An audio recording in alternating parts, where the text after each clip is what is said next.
Hello, English learners. Welcome back to another great lesson at English Pod. My name is Marco. And my name's Erica. And today we're going to be building something. That's right. We've got a lesson about construction. Cool. So we're going to be working at a construction site today, and we're going to learn a lot of cool vocabulary with different types of tools. And we'll also learn some phrases that you can use to talk about work. So even if you're not really interested in building and making stuff out with your hands, you will learn some language to talk about work in general. All right, so before we get started with this construction dialogue, let's take a look at vocabulary preview. Vocabulary preview. Well, Marco, we're going to look at two words now. And like you said, we're building something in this lesson, right? Right, we're going to be building a deck. A deck. A deck. All right, so a deck, what is that? Basically, it's an elevated wooden platform that houses will have like in their backyards maybe. So it's a platform that's a little bit higher off the ground behind your house. So it's very popular for houses to have decks, and people will put out a table and chairs and maybe have lunch out there or something. A barbecue or something. Exactly. Yeah. Okay, so a deck. Now they're building this deck and they need to follow some plans. Plans. The plans that we're talking about are construction plans. Yeah, it's kind of like the map for the deck, how you're going to build it. Exactly. So we can have floor plans, for example. So that shows you how the building looks, like where the different rooms are. And like a house, right? Yeah. So it's basically the map for a construction. Okay, great. So two interesting words. We're going to hear both of these in the dialogue. Now, why don't we get started and find out what's going to happen as they're building this deck?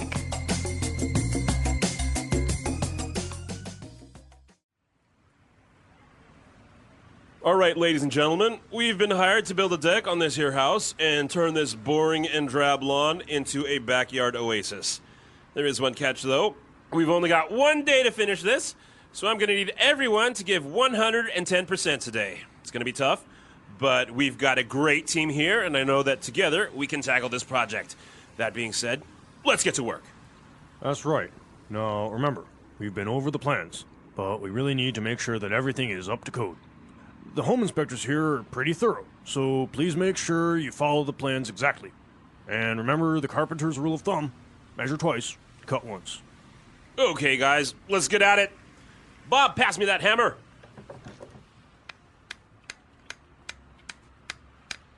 The nails won't go in. The wood is too hard. I think I'm going to need the nail gun. That did it. Hey, do me a favor and help me cut this 2x4, will ya? Pass me that circle saw and grab hold of the end of the board. Now help me drill some holes in it so we can place the bolts. I think you should sand the edges. Look at all these splinters. Someone could get hurt. Jeez, you gotta take pride in your work. Yeah, you're right. Pass me the sander and I'll take care of it. Julia, get over here with that level, measuring tape, and that box of screws. Oh no! Look out below!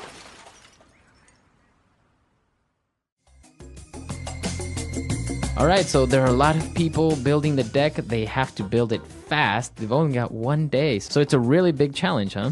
Yeah, and I think this is a good lesson in maybe not rushing through important projects, right? Exactly. So we saw some really interesting tools that they were using. So why don't we look at that first in language takeaway? Language takeaway.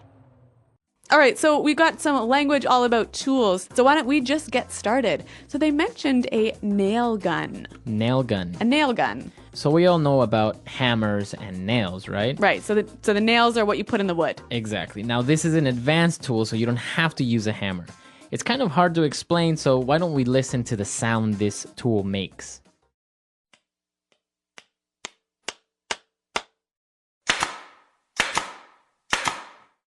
Well, I guess like its name suggests, it's a gun for putting nails in wood. Yeah, it actually uses compressed air to push nails really fast into the wood. All right. So they're nailing some pieces of wood together, but they also needed to cut the wood, and they said, help me cut the 2x4. Yeah, she said, help me cut this 2x4. So a 2x4. This is a very popular type of wood that you use in construction. A 2x4 is basically 2 inches by 4 inches. So 2 inches high and 4 inches wide. Mm-hmm. So it's the most popular and common type of wood that you would use for construction, a 2x4. You'll hear it all the time. So they're going to cut the 2x4, and C said, pass me the circular saw. A circular saw. A circular saw. So a saw, we understand, is something you use to cut wood. Mm-hmm. But you have many types of saws. You have a band saw, you have a circular saw, and this one makes this sound.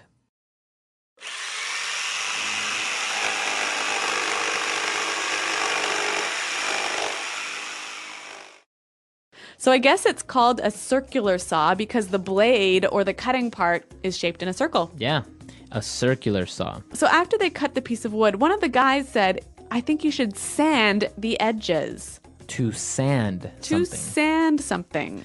All right. So if you want to sand usually a piece of wood, you want to use paper covered in sand to make it very smooth. Yeah, exactly. And so they also mentioned a sander, right? A sander is basically a machine that has this sandpaper on it and will do the hard work for you. All right. So to sand something and a sander. Now, our next word is very related to sanding something because if you don't sand a piece of wood, it might have splinters. Splinters. Splinter. Splinters. So like I said, if you cut a piece of wood, there are little pieces of wood that stick out and you can get hurt. They can get under your skin. Yeah, so tiny, tiny parts of wood. Mm-hmm. That's called a splinter. Mm-hmm. A splinter. Okay, so why don't we go on to our next tool? They were talking about a level. A level. The level. All right, so this is a tool that all carpenters have. And it's basically a tool that has a little bit of water in it, right? Yeah, and it helps you make sure that everything is straight and flat. Exactly, so that's a level. Every carpenter has it. And also a measuring tape. A measuring tape. Measuring tape. Now, I'm sure if this was a video podcast, we could show you what a measuring tape was and you'd really understand it, but we'll do our best to describe it for you.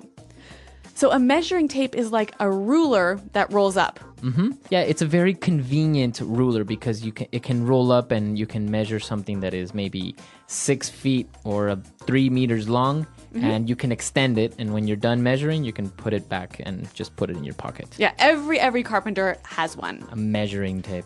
All right, so that's our last tool that we're going to talk about. So why don't we move on now to Fluency Builder, where we've got some phrases that you can use to talk about work. Fluency Builder. So when the contractor started giving them instructions, he said, I need everyone to give 110% today. To give 110%. So when you give 110%, you are basically trying very hard. Yeah, you give everything you have to your job. Right. So it's not only 100%, it's 110, more than what's needed. So no lunch break. Exactly. So as they were talking about the instructions, one of the guys said, the carpenter's rule of thumb. A rule of thumb. So this is an interesting phrase, rule of thumb. What does that mean exactly? Okay, well, you know what? I think we can understand the meaning pretty clearly if we listen to some examples. Example 1. The rule of thumb in making a sale is confidence. Without confidence, you don't make a sale. Example 2. The tailor's rule of thumb is twice the circumference of the wrist is the circumference of the neck. Example 3. You don't have to take everything I say about marketing as a rule of thumb. One of the guys noticed a few problems, the splinters, and he said, you've got to take pride in your work. Okay, so to take pride in your work. To take pride in your work. So why did he say that to her? What is he trying to tell her? Well, because she made some mistakes, she didn't do such a good job. He's wanting her to work harder, work better. work more carefully. Okay, and so she can be proud of her work and say, this is a job well done. So when you take pride in your work, you work so well and do such a good job that you feel really happy about it. All right, good. So why don't we listen to this dialogue again for the last time, and then we'll come back and talk about construction.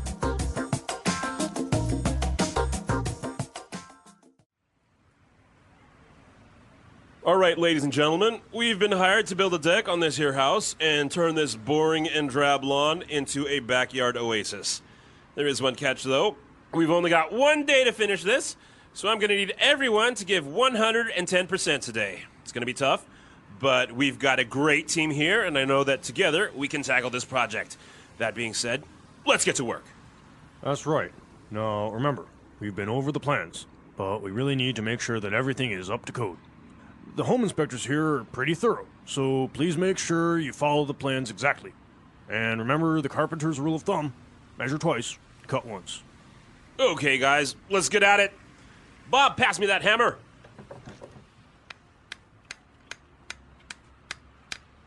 The nails won't go in. The wood is too hard. I think I'm going to need the nail gun. That did it. Hey, do me a favor and help me cut this 2x4, will ya? Pass me that circle saw and grab hold of the end of the board. Now help me drill some holes in it so we can place the bolts. I think you should sand the edges. Look at all these splinters. Someone could get hurt. Jeez, you gotta take pride in your work. Yeah, you're right. Pass me the sander and I'll take care of it. Julia, get over here with that level, measuring tape, and that box of screws. Oh no! Look out below!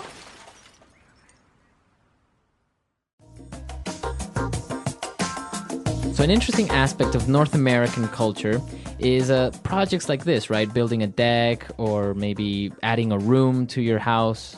Yeah, that's right. And we call this DIY. Right, DIY, do it yourself. Mm-hmm. So it's a very popular summer project, right? Right. So if you live in a neighborhood in North America, you might see the dad of a family outside building something, and all his friends come over and they, drink beer and build this big thing together. Right. So it could be a tree house, it could be a deck. It could even maybe be adding another room to the house. Yeah, and it's so popular that there are tons of TV shows about how to build stuff for your house, and there are a lot of really big stores where you can go and find all of this equipment for building stuff for your house. Right, so basically there are these big stores where you can get anything from paint to wood to tools, huge amount of material, so you can do it yourself. Mm-hmm. You can DIY. All right, so that's all the time we have for today, but let us know what you think and tell us if you are into doing handiwork like this, like maybe building a tree house or building a deck. That's right. You can come to our website at englishpod.com and tell us about it. As well, you can also leave your questions there. All right, so we'll see you guys there, and until next time. Thanks for listening, and goodbye. Bye.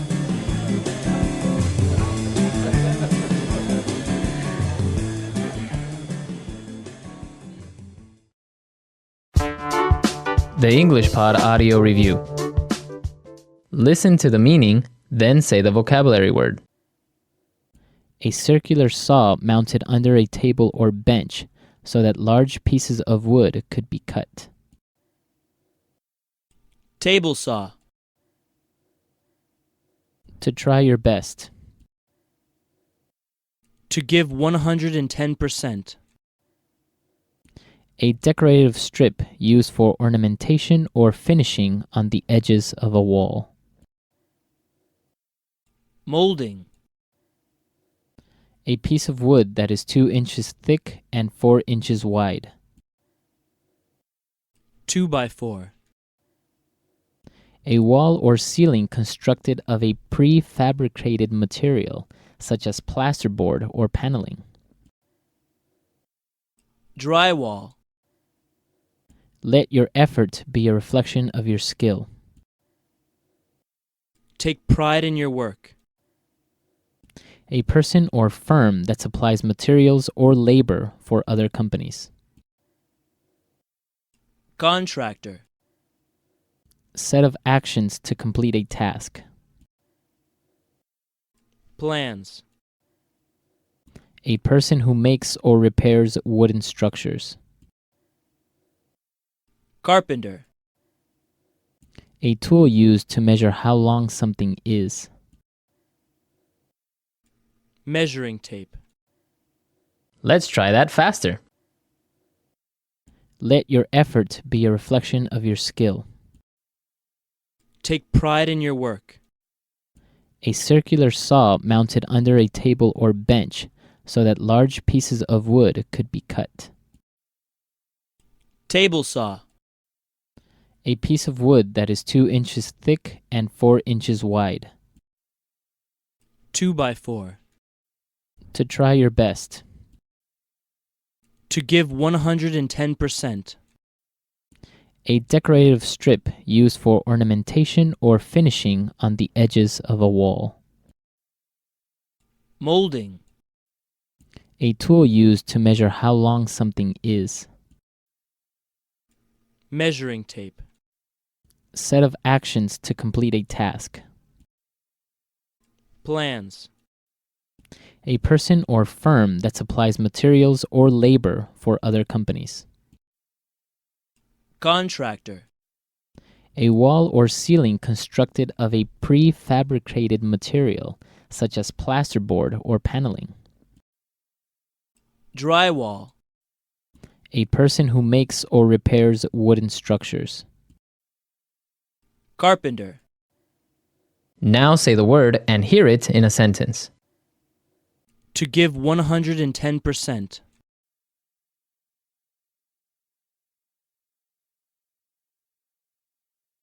It's not enough to try your best. You have to give 110% if you want to be successful. To give 110%.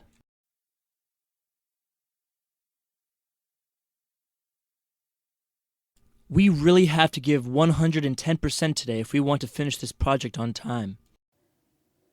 To give 110%.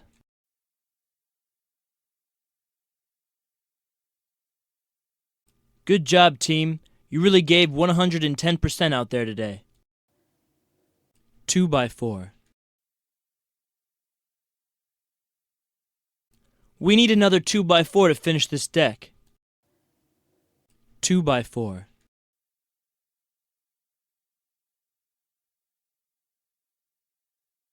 I can't come to work today because a 2x4 fell from my roof and hit me on the head.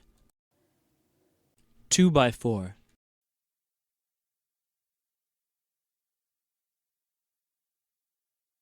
Did you see that?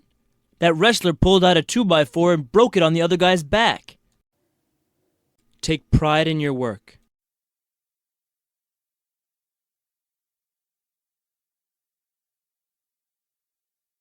When you take pride in your work, you will start to enjoy it more and may even want to learn more to improve yourself.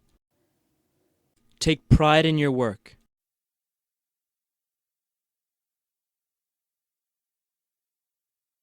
I respect Jim a lot because he really takes pride in his work and is very dedicated.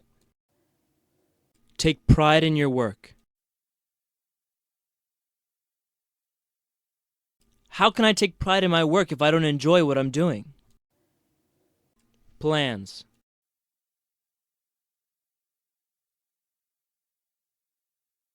Carl, I need the kitchen plans today so I can start putting up the kitchen cabinets. Plans.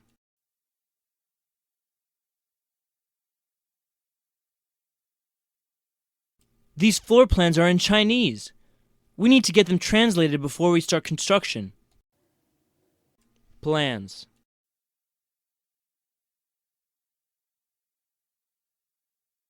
Our architect isn't done drawing our floor plans, but I'm sure the house is going to look great.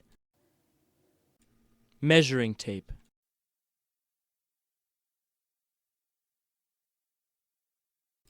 This measuring tape is in inches. I need one that has centimeters on it. Measuring tape.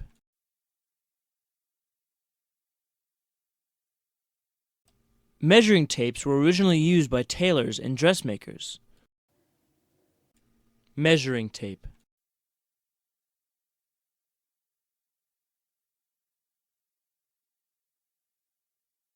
Check out my new digital measuring tape. All I have to do is point at an object, and it will tell me how far away it is.